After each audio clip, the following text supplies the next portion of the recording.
Well, the Lone Ranger wore a mask and still was able to communicate, albeit a different mask. The mask we're wearing now, being asked to, that can make it tricky. Joining us to unmask the challenges of mask wearing is communications expert Lisa Mitchell. Good morning.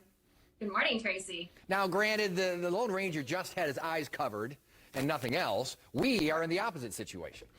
Exactly. He was lucky. Like, the eyes tell us a lot, but from a body language and decoding perspective, really, it's the lower half of our mouth that we rely on reading a lot of cues from other people. So masks make that a little more difficult. We have to look for some other cues and clues. So this situation might actually reveal to people how much they communicate with their mouth and that part of their face versus all the other things they could be utilizing, right?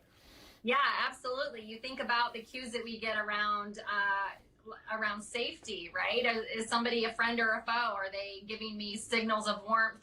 Or are they maybe having their mouth in a tight line, maybe indicating anger? So there's a lot of things that we're kind of processing internally that we're reading off of people's faces in totality. So when you take away half of the face, you know, you put a mask up and it really is more about what's happening on the eyes and above kind of plane to view, because otherwise you're working kind of half blind on a lot of cases now. So for people that can't quite figure out what someone is trying to communicate because of the mask limitations, what are we supposed to be doing to express ourselves a little bit better? As you can probably guess, I'm waving my hands around and I tend to be demonstrative, so I'm guessing I'm already compensating in that regard.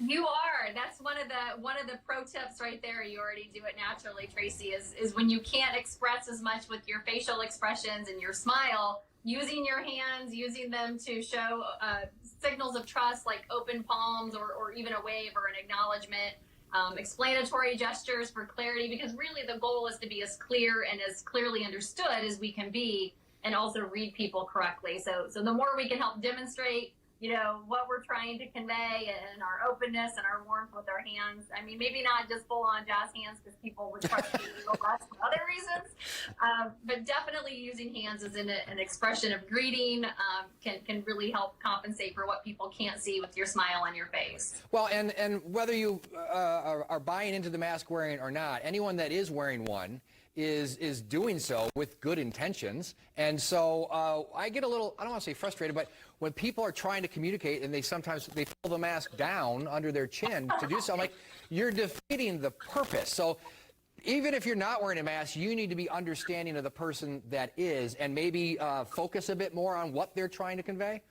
Exactly. And really looking at the eyes, and if you're wearing a mask, you can compensate a lot by being a little more expressive. You've heard the expression to smize, which is to smile with your eyes, as Tyra Banks likes to say. So really just having a natural full smile on your face is going to give some good clues and cues. It's going to activate your eyes. It's going to lift your cheek muscles. All of that is visible even with the mask on. So that sign of warmth is still clearly seen. Using your eyebrows. Eyebrows, just a little eyebrow up is a great, hey, I see you, I recognize you, I acknowledge you. That's a great communicator of recognition. And a lot of times people will automatically kind of shoot their eyebrows back up towards you as like, hey, we mutually acknowledge each other. Mm-hmm. So just little cues like that, working with what can be seen and what we have, can really go a long way towards clarity and connection, even when you have a mask on. There is a retail establishment that I won't say I frequent, but I'm still going to near where I live, and this particular employee is opting to not wear a mask, but she hits you up when you walk in with the palms together, sort of a namaste thing. And I take that as okay, you stay over there, I'll stay over here, but I'm acknowledging you. More things like that, right?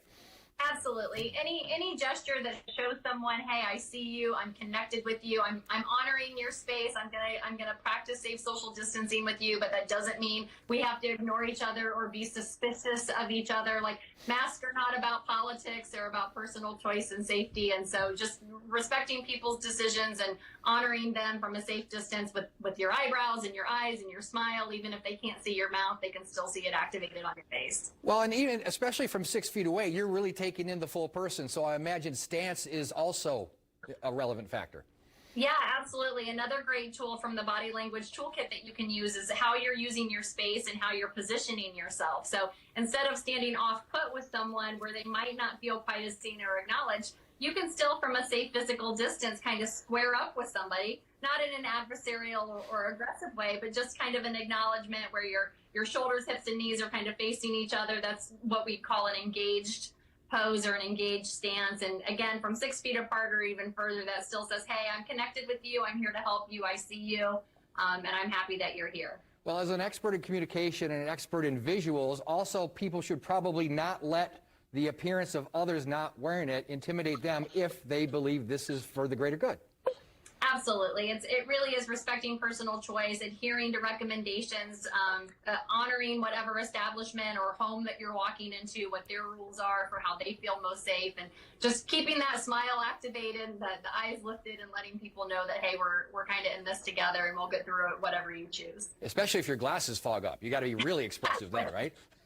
Exactly. Yeah. There's all sorts of nice little hacks for keeping that from happening. But, yeah, it really is choice, and it's just being friendly, being warm, being expressive, and leaning a little more heavily on other cues and cues if your face can't be fully seen. Great advice as always. Appreciate your perspective. PowerBodyLanguage.com. We'll put the link on IndyStyle.tv. Take care. Stay safe.